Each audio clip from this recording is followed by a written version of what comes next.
Chennai, which is Vanakkam. Everybody please, Vanakkam and welcome to Chennai. And I'm sure, Padma, you made my life a little tougher, but let me spin a positive side of it. Being the last presenter, I don't have to talk too much about it because most of the speakers have already spoken what I'm going to talk about. And for you, the good thing is that you can all go home, right? So feel happy, I'm not going to stop you. And I will also keep it short so that we can all go home happy and spend the rest of the evening happily. Okay, so this session is going to be slightly different from what we've been seeing since mornings, because primarily I'm going to tell you that whatever we heard and discussed the whole of the morning session, this session is going to say that it works, right? So that's the final summary of it. So all of what we talked about is actually working, and I've seen it working, and I will actually share with you what and how we have made it work. Probably you should be able to take away something from this session as well. So before getting into the session itself quickly, myself being with teachers for the last 20 years, I've been working on a lot of stuff, primarily focusing on product development, and like I mentioned, I also have a whole few patents in my name. I've done a couple of certifications, so to speak, but none of that really matters here. So that's quickly about myself, and before getting into the session itself, I want to talk about Jile. I think the question about what is Jile, why Jile, and all this. So let me take a couple of minutes to talk about the product itself. Okay, how many of you people seen an horse dance? People attribute horse to a very, very agile and nimble animal, right? And they actually go fast, they can do whatever they want. But how many of you have seen this one? Right? This is where the problem is, right? Today, we all talk about agility. When we talk about agility, we most of the time refer to agile at a very, very team level, right? We start doing Scrum, we're doing Kanban, we're saying that my team is very agile and able to ship code every 2 weeks, fantastic, great. So what? If my organization is not going to get the real benefits of being agile, none of this ever matters, right? So agility is about being able to make the organization and actually get new revenue streams or new business into the market and be able to generate profits out of it. Unless they do that, none of this actually makes sense. So the problem statement for us in Jile or within TCS is that how do you make large enterprises be really agile, right? And that's the problem statement. And we have created a platform which we believe is the solution for it. We think that we'll be able to provide a platform on which enterprises can then take agility all the way across your organization. Essentially, it's all about how whatever we talked about since morning about how do you organize yourself in terms of structures, how do you look at business agility, which Ravi talked about. Many of these things are actually pre-packaged in a platform. This is, of course, supporting your team agility. It extends to your program agility. It also goes all the way till your portfolio level and covers the end-to-end spectrum. Okay, so that ends my sales pitch. I'm not able to avoid this slide because of the marketing teams. Anyway. So when they said we need to talk about the agile case study of Jile, right?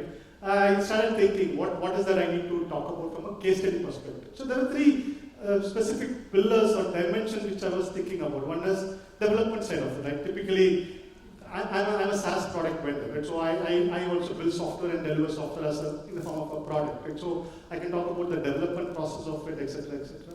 There's also this business agility dimension, which I think Ravi beautifully explained about, and I will summarize what it means to me from a business perspective.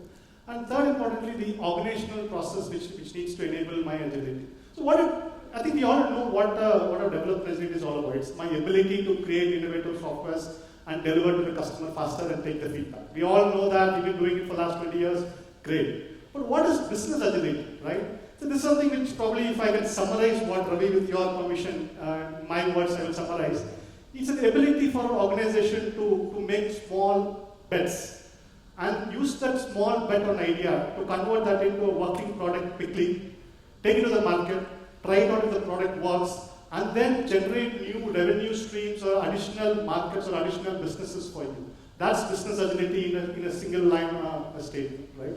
If your business is not able to do that, then they are not being agile. And most CEOs, most business leaders keep thinking about it day in, day out. And in fact, in the morning there's a statement, I don't know which gentleman made that they said senior management don't understand agile. As I was a little disappointed. That's not true. Senior management might not understand the first pillar of agile, but they definitely understand what business agility means. Otherwise, we will not see the Ubers of the world, we will not see the Flipkarts of the world making business today, right? So they do understand agility, but in a different context, right? The third dimension is if you really want to make the business bet and take something to the market, your organization should have the ability to do that, which means your processes, your current structure, right, has to be able to be changed so fast that you'll be able to launch a new product. I'll give an example of this. So for instance, this year all of different frameworks. We talked about technical stuff, frameworks, Scrum, Kanban, all of us know about it. Business agility. In fact, I'll give an example of TCS itself. All of us know TCS as a services organization, right? So when we sense an opportunity that if we can launch a product in the market to address enterprise agile, we felt that there is a need, there is an open space there, and there was a bet which was taken at a senior executive level, and they called us saying that I think we have an opportunity. We put together a team, and then we were able to launch this product in 6 weeks end to end, to make sure that whether we want to experiment and see whether the product works or not. That's business agility for me, right? The ability for you to deliver working products and then get into new markets and generate new revenue streams. But to do that, it was not very easy. How many of you are from TCS or any large services organization, right? I think many of you are there, right? And many of you work for large enterprises, right?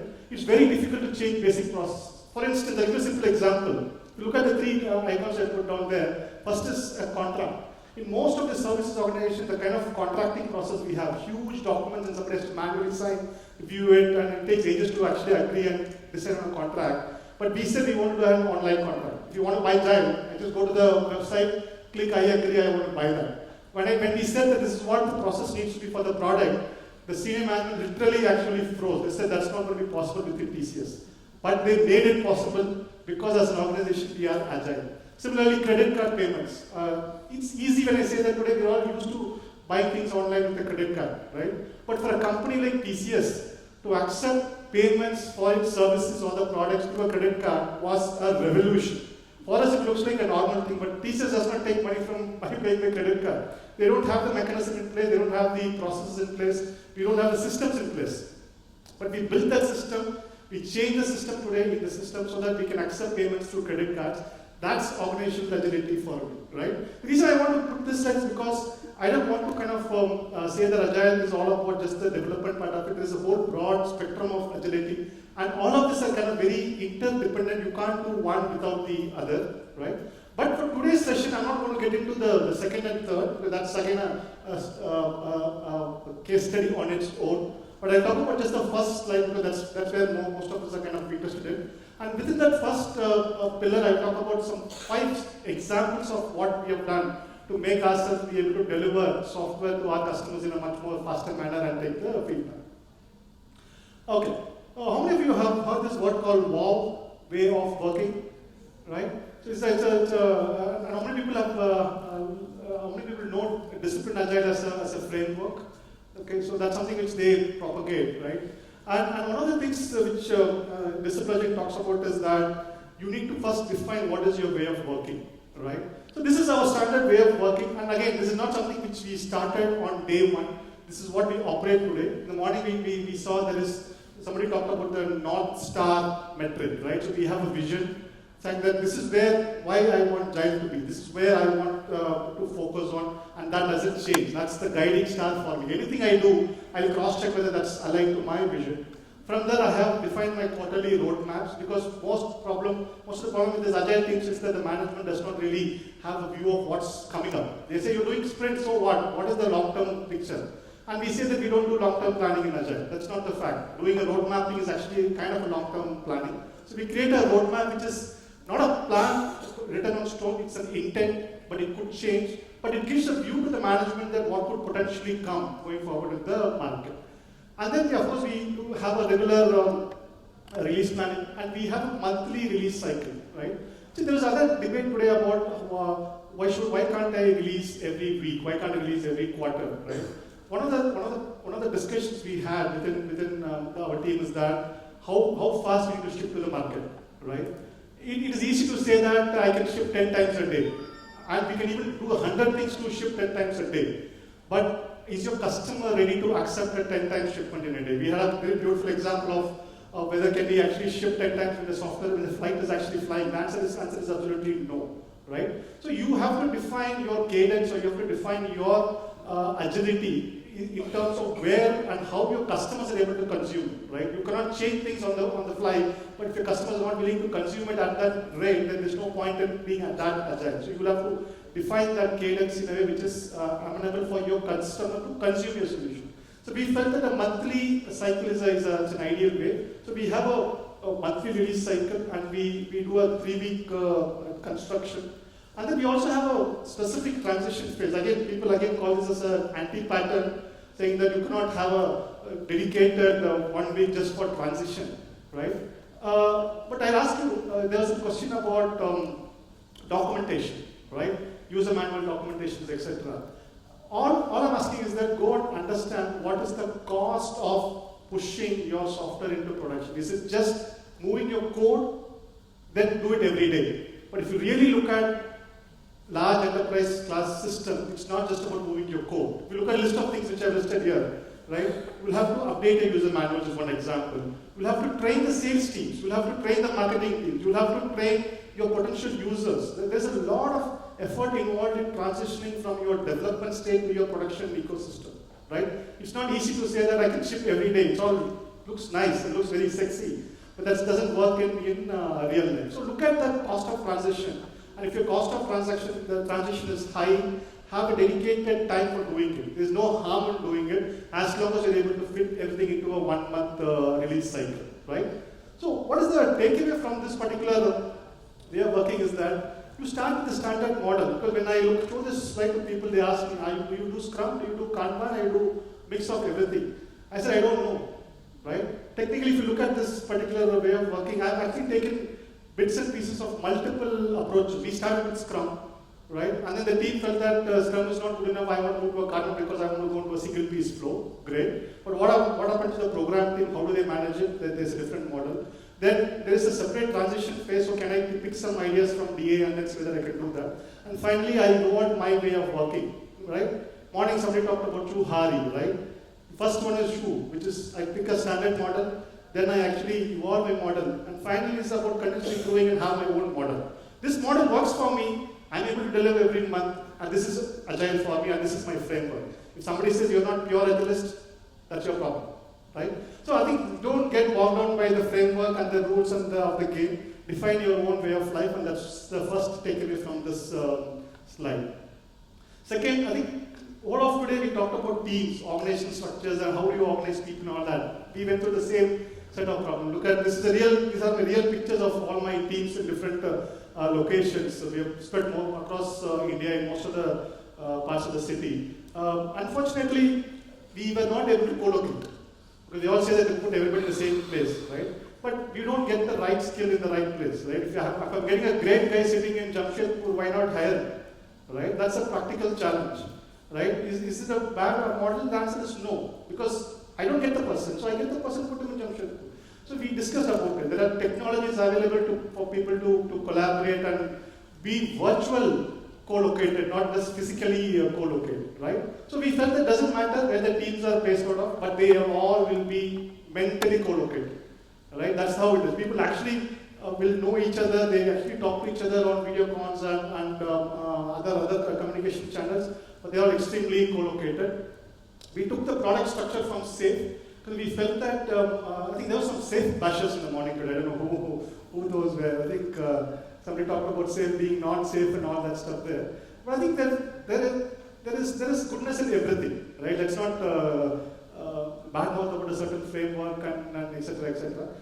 The good thing about SAFe is that it provides some kind of a starting point for you in terms of how you want to organize teams, right? So we then took this similar model where we said we'll group all of these people into a team of pods, what you call them as 700 people into one Scrum or Agile teams, right? And there is a product owner sitting in each of those locations, right?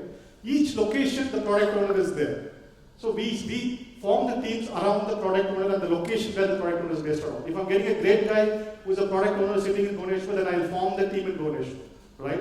So that is how you actually overcome those impediments, overcome those challenges of co-location.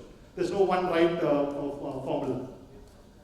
And when the teams become bigger, there's one, again, a dimension which is nothing but there is a product management focus and an execution focus.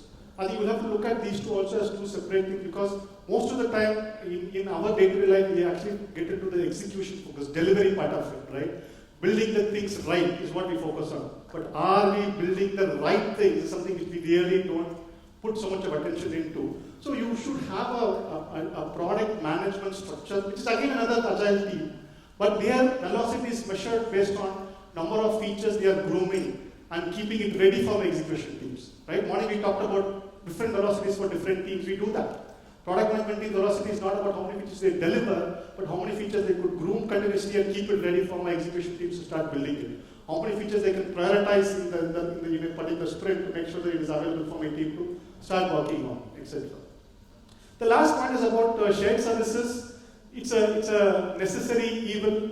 There was a question in the morning also about shared services. What can you do about it? Simple answer is nothing. Because there are certain specialized roles which you cannot buy from anywhere, right? If person A is a specialist, he will be there and you will have to use his resources. The only answer to that question is that, first of all, remove the dependency as much as possible. If you cannot remove the dependency, manage it, right? So that's a simple answer for it, manage the dependencies. There is a word called risk management, which somehow in the agile community we fail to use. I don't know why, right? Because we think it's a bad word, right? It is not. It's a very, very fun. We do risk management in our day-to-day lives, right? Apply risk management in this kind of scenario, saying that, hey, there is a risk of me not being able to fulfill my sprint commitment because there is a dependency with the shared services team. Discuss this in your daily stand-up meeting. Discuss it in your retrospective, and find out ways how you can resolve that particular dependency. Rather than saying that I don't have the ideal team structure, I have a lot of shared services, etc. It's not going to work. You will never be in a situation where shared service will all go away. It will always going to exist. So learn to manage it in a different way. Apply different tactics to manage them. The third one, again, big room planning. How many people do SAFE here? All right, great. And in fact, Dean Leffingwell, actually, when he talks about SAFE, he says there's one thing which is the silver bullet in SAFE, is the concept of PI planning or big room planning. We do this every month. The first Monday of every month, we have a release planning meeting. If you've seen my way of working out, given a 1 month cycle, the first day of the month, irrespective of wherever we are, in whichever part of the world we are in, we join that particular meeting. This meeting is not just a planning meeting, right? This is a place where we all collaborate, right? And this is a place where people come together and learn from each other, etc., etc. So we do that very, very religiously every month, Monday. In fact, tomorrow is my PI meeting, not day after tomorrow. It's my PI meeting there. So it actually starts with, we actually invite participants from the outside teams. We actually invite a customer in certain examples. We actually invite some people from the sales team to come and give a high-level view of where the market is going. And then we talk about the specific plan for that month. The product owner, as myself, I'll go and present what is the intent of my monthly release here, what is the vision. We share a lot of feedback from the last month's PI. We retrospect. We make out a plan for that particular month jointly together. The team presents it, everything together at the end of the meeting. And then finally, there is a vote of confidence, right? It's a very structured way of bringing everybody together and creating an integrated plan for a month, right? But what it provides to you, if you look at it, one is it has a standard cadence. Every month, every day, first of every month, we do the planning. So everybody actually brings in a rhythm, right? If you look at agility is all about making sure that you have a rhythm of execution. The second important point is transparency. Everybody in the team participates in the meeting, so everybody knows from the top till the junior most staff that knows exactly what we are going to deliver in that month. And the most important is alignment. That is what we bring in that meeting, saying that all of us will agree or we will disagree to certain capabilities or features in a particular month. And we all are perfectly aligned by end of that day. And all of us will agree to do something by end of that particular month. So that is the important aspect of doing this particular meeting. So please do that. Even if you don't do SAFE, please have some kind of a meeting once in a month where you share all these things. In fact, we use this meeting to actually to even appreciate, reward people for that specific month. It's a way to bring that team culture into the organization. Okay, so this is one dimension, I think, since I was actually wanting to hear about it since morning, unfortunately I couldn't hear this, is about architecture, right? See, we talked about the process side of it, the methodologies, etc. We talked about the technical practices and all that stuff there. But unless and until your application is architected for change, you cannot be agile, right? This is something probably some teams do that, Some teams are not doing it there. So I urge you to start looking at it, looking at Agile from an architecture dimension also. So there are a lot of things which are available today. You have the concept of microservices, service-oriented architectures, componentization, etc., etc. The simple definition is that if you're able to change parts of your system without impacting a larger part of the system, then you can actually be easily agile, right? So architecture plays a very important role. Please, this is a real deployment architecture, by the way. If you look at the number of boxes we have, this clearly says that one product called Jile is actually deployed across 45 different sub-components. So I can actually change parts of my application without actually impacting each other's systems, actually, right? So that brings in a lot of agility from a system perspective. Finally, one of the practices we have is the notion of sense and respond. Okay, agility is all about feedback. You need to be able to make the right course correction, right? In most of the cases, when the customer is with you, you can go talk to your customer, show them the product, he can give you a feedback, right? I'm a SaaS product. My customers are across the world. I don't know what the real feedback are from the user, whether they like it, they don't like it, I have no clue. So the only way for me to do that is to run experiments and also capture a lot of data points based on the experiments. And based on that, I need to kind of evolve, right? So that's something which is very tricky for a company like us, because we have to constantly keep doing these experiments to then continuously keep changing as well. One example I'm just showing you, it's again a very, very small example, but just want to give it for an indicative purpose. This is how our registration page used to be. Saying that I used to have in fact, we thought this was actually very simple enough. There are like some 5 or 6 fields. People should be able to register in 5 minutes. Then they'll be able to get access to the product, right? Then we did a lot of Google Analytics. We use a lot of mechanisms to track the usage patterns from the users, saying that, so how many people are coming into our website? How many people are actually hitting the registration page? How many people are actually completing the registration process, right? All this telemetrics is actually fed into the product management team. And we realized that people come to the site, at around 15,000, 20,000 people come to the website every month. There are only 1,500 people who actually hit the registration page, out of which only 100 people complete the page. The problem is why? What is the problem? The answer is I don't know, right? If the management asks me saying that, well, what is the reason? I don't know. So what I'm doing is that I'm going to run now with some experiments, saying that, okay, what if I just make the form even more simpler? I just don't want the user to think before entering some information, right? In the previous form, there are a lot of places where he needs to think. If I do this, I go back and collect this metrics, and then if I know that these registrations have increased, which means my hypothesis has been validated. If not, I will have to go and do few other more experiments, right? So I think you'll have to bring that culture of experimentation as part of your underlying architecture itself. Have built in sensors in your application to track which part of application is being used, especially in an open customer or open context, right? In a closed customer context, this might not be required. In an open context, we need this because otherwise you will not get that data points for you to make that right decision. So finally, what is the proof that we'll be able to do that? If you go to our website and see, I've been able to release every month since the day we have launched Jile in the market last year. Every single month, a set of capability has been shipped religiously. Right? And that's the proof of the pudding, right? We are able to now ship every month, and the customers are actually able to appreciate and say that, yes, you are giving me what I want. If I need something, all I need to do is to wait for one more month at the max, and I'll be able to get it. That gives him the confidence that he can stay with me. He's not going to go away to another party. And he's also going to feel confident that TCS or Jile is actually responding to the change, because it's going to be consistently delivered to them every month. And it's not only that we are saying this. In the recent Gartner report, in fact, by the way, Jile was the first product to be mentioned in the Gartner report in the first year of operations. And if you look at the one of the points they mentioned, if you look at I don't know whether you're able to read the second line, TCS is focusing on development of its vision and has a solid monthly cadence. So it's actually a proof or a pat on my back to say that an analyst like Gartner is able to realize that we are able to deliver things in a very, very solid monthly cadence, and because of which my customers are able to appreciate what I'm doing, and I'm able to get the right feedback and be able to deliver more value to my customer. So this 4 or 5 examples is all about the first pillar. Unfortunately, I'm not going to talk about the second and the third. That itself is a big story. But to quickly summarize, what we heard from morning in terms of setting up certain metrics for tracking your progress, setting up the actual right organizational structure, looking at agility from a business perspective, right? Not just look at the technology or a process perspective. Then focus on DevOps, scale DevOps to a different level, right?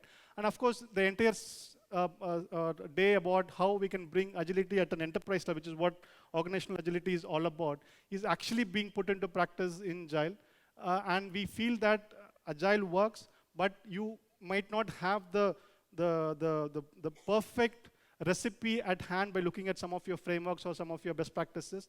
Evolve your own way of working, continuously optimize, and make sure that the word agility is actually a relative term. As long as it's agile for you, feel happy. Don't look at somebody else and say that, am I better than him? Doesn't matter. If I'm able to ship every month, I am happy because my customers are happy. So feel free with that, feel happy with that, and all of you have a great weekend with that as well. So thank you so much. And